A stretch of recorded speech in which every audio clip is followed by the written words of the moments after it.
नमस्कार। आज हूँ 6 सेप्टेम्बर शनिवार। आपण मानी आसी आज दिनर केतोटी गुरुत्वपूर्ण खबर। चलतु आज गुरुत्वपूर्ण खबर गुड़िक नजर पकेबा। राज्यस्तरीय गुरु दिवस उत्सव में मुख्यमंत्री एक बड़ घोषणा करिसेंती। मुख्यमंत्री कहते आगामी 3 वर्ष में प्राय 45,000 शिक्षक पदवी पूरण हेबो। चुक्तिभित्तिक नुहे रेगुलार भित्तिर नियुक्ति दियाजिबो बोली मुख्यमंत्री दृढ़तार सहित कहते। मुख्यमंत्री शिक्षा क्षेत्र में 2टी बड़ आह्वान दे कहते ड्रप आउट ह्रास और गुणात्मक शिक्षा प्रदान करा जिवो। तथ्य अनुसार 24% आदिवासी पिला अधारू पाठ छाड़ुछंती। तेणु आमे माधेसिंह हाथ खर्च योजना लागू करुछु।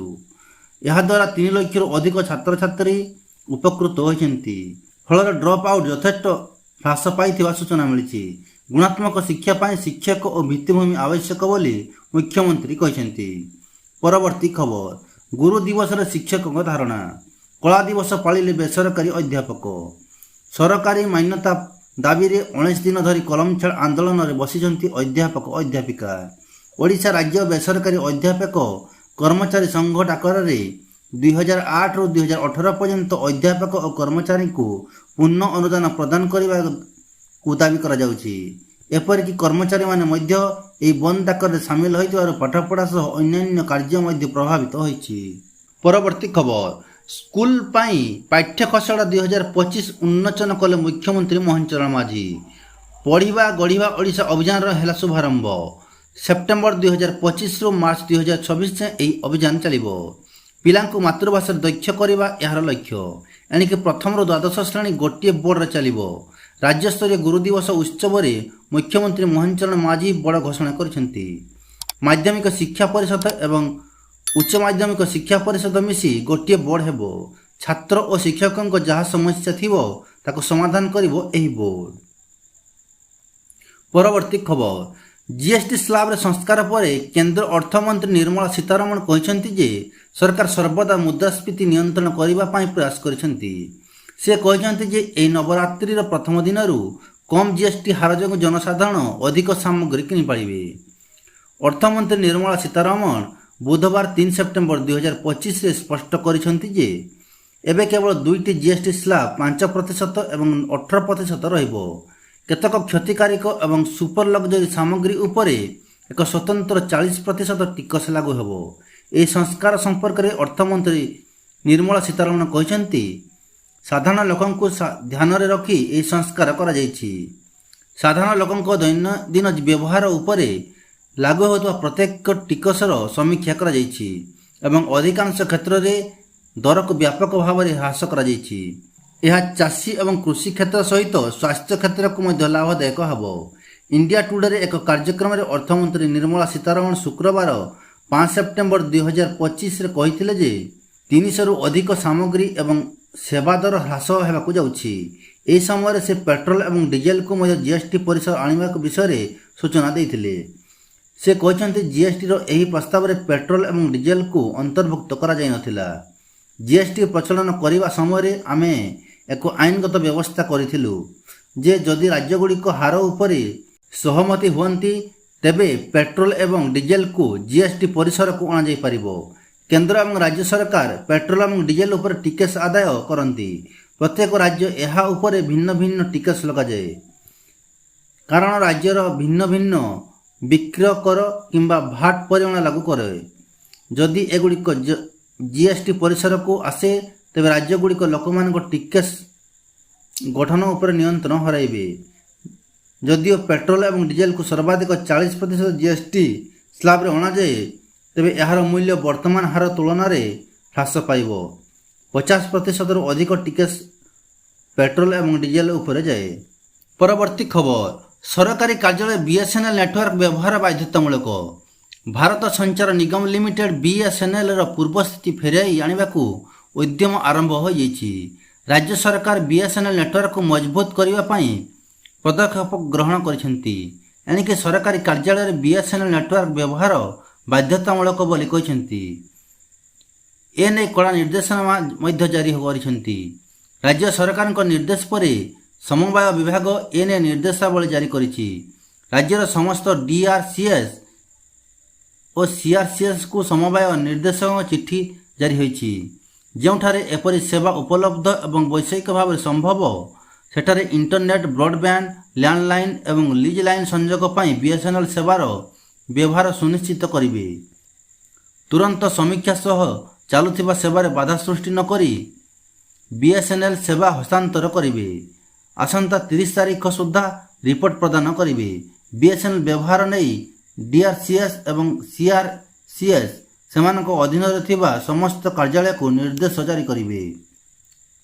ପରବର୍ତ୍ତୀ ଖବର, ଆସନ୍ତା 17 ତାରିଖ ଅର୍ଥାତ୍ ପ୍ରଧାନମନ୍ତ୍ରୀ ନରେନ୍ଦ୍ର ମୋଦିଙ୍କ ଜନ୍ମଦିନରେ 50,000 ଅନ୍ତର୍ଦୟ ଘର ବାଣ୍ଟିବେ ରାଜ୍ୟ ସରକାର। ଏନେଇ ସୂଚନା ଦେଇଛନ୍ତି ପଞ୍ଚାୟତରାଜ ମନ୍ତ୍ରୀ ନବୀନ ନାୟକ। ସେ କହିଛନ୍ତି ମୋଦିଙ୍କ ଜନ୍ମଦିନରେ ଅନ୍ତର୍ଦୟ ଗୃହ ଯୋଜନାର କାର୍ଯ୍ୟାଦେଶ ବଣ୍ଟନ କରାଯିବ। ପୂର୍ବରୁ 1 ଲକ୍ଷରୁ ଉର୍ଦ୍ଧ୍ୱ ହିତାଧିକାରୀଙ୍କୁ ଏହି ଯୋଜନାରେ ସାମିଲ କରାଯାଇଛି।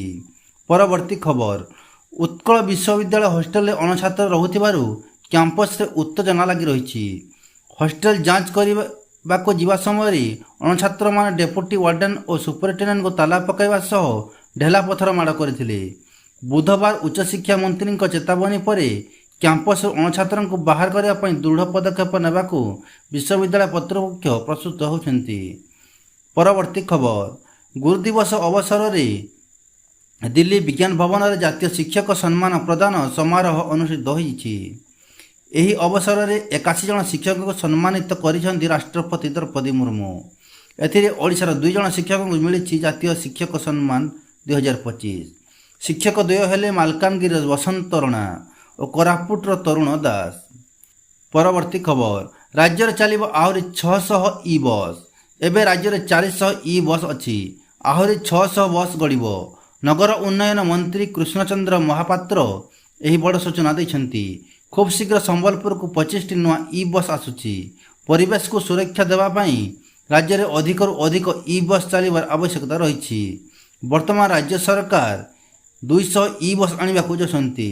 ଆଉ 400 ଇ ବସ୍ ପ୍ରଧାନମନ୍ତ୍ରୀଙ୍କ ତରଫରୁ ଓଡ଼ିଶାକୁ ମିଳିବାକୁ ଯାଉଛି। ରାଜ୍ୟରେ ଏସବୁକୁ ମିଶାଇ ମୋଟ 1000 ଇ ବସ୍ ଚାଲିବାର ବ୍ୟବସ୍ଥା ହେଉଛି। ପରବର୍ତ୍ତୀ ଖବର, ରାଜ୍ୟରେ ବର୍ତ୍ତମାନ ବିସ୍ତୃତ ଅଞ୍ଚଳରେ ବର୍ଷା ସମ୍ଭାବନା କମ୍ ରହିଛି। ପ୍ରବଳ ବର୍ଷାର ସମ୍ଭାବନା ନାହିଁ। ତଥାପି ପ୍ରତିଦିନ ବିଭିନ୍ନ ସ୍ଥାନରେ ଘଡ଼ଘଡ଼ି ସହ ବର୍ଷା ହୋଇପାରେ। ପାଣିପାଗ ବିଭାଗର ଆଗାମୀ 2 ସପ୍ତାହ ପାଇଁ ଜାରି ପୂର୍ବାନୁମାନ ଅନୁସାରେ ଆସନ୍ତା 8 ତାରିଖ ବେଳକୁ ଗଙ୍ଗେୟ ପଶ୍ଚିମବଙ୍ଗ ଓ ପାର୍ଶ୍ୱବର୍ତ୍ତୀ ଅଞ୍ଚଳ ଉପରେ ଏକ ଘୂର୍ଣ୍ଣିବଳୟ ସୃଷ୍ଟି ହେବାର ସମ୍ଭାବନା ଅଛି। ଆସନ୍ତା 13 ତାରିଖ ବେଳକୁ ଉତ୍ତର ପଶ୍ଚିମ ବଙ୍ଗୋପସାଗରରେ ଓ ପାର୍ଶ୍ୱବର୍ତ୍ତୀ ପଶ୍ଚିମ କେନ୍ଦ୍ରୀୟ ବଙ୍ଗୋପସାଗରରେ ଏକ ଲଘୁଚାପ ସୃଷ୍ଟି ହୋଇପାରେ। ଏହାର ପ୍ରଭାବ ନେଇ ଏବେଠାରୁ କୌଣସି ଆକଳନ କରାଯାଇନି। ଭୁବନେଶ୍ୱର ପାଣିପାଗ ବିଭାଗର ଆକଳନ ହେଲା ଉତ୍ତର ଛତିଶଗଡ଼ ଓ ପାର୍ଶ୍ୱବର୍ତ୍ତୀ ପୂର୍ବ ମଧ୍ୟପ୍ରଦେଶ ଉପରେ ଲଘୁଚାପ ଆଗାମୀ 24 ଘଣ୍ଟା ଭିତରେ ପଶ୍ଚିମ ଉତ୍ତର ପଶ୍ଚିମ ଦିଗରେ ଗତି କରି ପୂର୍ବ ମଧ୍ୟପ୍ରଦେଶକୁ ମୁହାଁଇବ। ଏକ ମୌସୁମୀ ଟ୍ରଫ୍ ମଧ୍ୟ ଓଡ଼ିଶା ଉପରେ ଦେଖାଯାଉଛି। ଏହାର ପ୍ରଭାବରେ ଶୁକ୍ରବାର ରାଜ୍ୟର ଅନେକ ସ୍ଥାନରେ ଘଡ଼ଘଡ଼ି ସହ ବର୍ଷା ହୋଇପାରେ। ଶନିବାରଠାରୁ ବର୍ଷା ଅଳ୍ପ କିଛି ସ୍ଥାନରେ ହେବାର ସମ୍ଭାବନା ଅଛି। ଗୁରୁବାର ରାଜ୍ୟରେ କେତେକ ସ୍ଥାନରେ ଘଡ଼ଘଡ଼ି ସହ ବର୍ଷା ହୋଇଛି। ଜଳସମ୍ପଦ ବିଭାଗରୁ ଜଣାପଡ଼ିଛି ଗତ 24 ଘଣ୍ଟାରେ ମହାନଦୀର ଉପମୁଣ୍ଡରେ ପ୍ରବଳ ବର୍ଷା ହୋଇଛି। 24ଟି ଗେଟ୍ ଦେଇ ହୀରାକୁଦ ଜଳଭଣ୍ଡାରରୁ ଜଳ ନିଷ୍କାସିତ ହେଉଛି। ପରବର୍ତ୍ତୀ ଖବର, 3500 ଟଙ୍କା ସାମାଜିକ ସୁରକ୍ଷା ପେନ୍ସନ୍ ପାଇବା ଆଶାରେ ବଢ଼ାଉଛନ୍ତି ବୟସ। ଭୋଟର କାର୍ଡ଼ ଜାଲିଆତି କରି ଭତ୍ତା ପାଇଁ ବୟସ ବଢ଼ାଇ କରୁଛନ୍ତି ଆବେଦନ। ସେମାନଙ୍କ ଭୋଟର କାର୍ଡ଼ ଯାଞ୍ଚ ପାଇଁ ଜିଲ୍ଲାପାଳମାନଙ୍କୁ ବିଭାଗ ତରଫରୁ ନିର୍ଦ୍ଦେଶ ଦିଆଯାଇଛି। ଅଯୋଗ୍ୟ ଆବେଦନକାରୀଙ୍କ ପେନ୍ସନ୍ ବଣ୍ଟନକୁ ରୋକିବା ପାଇଁ ନିର୍ଦ୍ଦେଶ ଦିଆଯାଇଛି। ପରବର୍ତ୍ତୀ ଖବର, ଉପର ମୁଣ୍ଡରେ ପ୍ରବଳ ବର୍ଷା କାରଣରୁ ଫୁଲୁଛି ହୀରାକୁଦ ଜଳଭଣ୍ଡାର। ସକାଳ 8ଟା ସୁଦ୍ଧା ଜଳଭଣ୍ଡାର ଜଳସ୍ତର 626.56 ଫୁଟରେ ପହଞ୍ଚିଛି। ଫଳରେ 4ଟି ଗେଟ୍ ଖୋଲାଯାଇଛି। ଏବେ 20ଟି ଗେଟ୍ ଦେଇ ବନ୍ୟା ଜଳ ନିଷ୍କାସିତ ହେଉଛି। ଉପରମୁଣ୍ଡରେ ବର୍ଷା ବଢ଼ିଲେ ଅଧିକ ଗେଟ୍ ଖୋଲାଯାଇପାରେ। ଫଳରେ ମହାନଦୀର ତଳମୁଣ୍ଡରେ ବନ୍ୟା ଆଶଙ୍କା ସୃଷ୍ଟି ହେଉଛି। ଉପରମୁଣ୍ଡରୁ ହୀରାକୁଦକୁ ପ୍ରତି ସେକେଣ୍ଡରେ 2,93,512 କ୍ୟୁସେକ୍ ବନ୍ୟା ଜଳ ପ୍ରବେଶ କରୁଛି। ହୀରାକୁଦ ସ୍ପିଲୱେରେ 11ଟି ଗେଟ୍, ବୁର୍ଲା ସ୍ପିଲୱେରେ 5ଟି ଗେଟ୍ ସହ ପାୱାର ଚ୍ୟାନେଲ ମାଧ୍ୟମରେ ପ୍ରତି ସେକେଣ୍ଡରେ ସମାନ ପରିମାଣର ଜଳ ନିଷ୍କାସିତ ହେଉଛି। ଉଭୟ ପାର୍ଶ୍ୱରେ 20ଟି sluice gate, Burla power channel ବିଭିନ୍ନ ଶିଳ୍ପାନୁଷ୍ଠାନକୁ ବ୍ୟବହାର ପାଇଁ 214 କ୍ୟୁସେକ୍ ଜଳ ଭଣ୍ଡାର ସଂଲଗ୍ନ 4ଟି କେନାଲକୁ ମିଶାଇ ପ୍ରତି ସେକେଣ୍ଡରେ ମୋଟ 2,27,000 କ୍ୟୁସେକ୍ ଜଳ ନିଷ୍କାସିତ ହେଉଛି। ଉପରମୁଣ୍ଡରେ ବର୍ଷା ଫଳରେ ଜଳସ୍ତର ବୃଦ୍ଧି ପାଇଲେ ଅଧିକ ଗେଟ୍ ଖୋଲିପାରେ ଓ ତଳମୁଣ୍ଡରେ ବନ୍ୟା ଆଶଙ୍କା ଥିବା ଡ୍ୟାମ୍ କର୍ତ୍ତୃପକ୍ଷ ସୂଚନା ଦେଇଛନ୍ତି।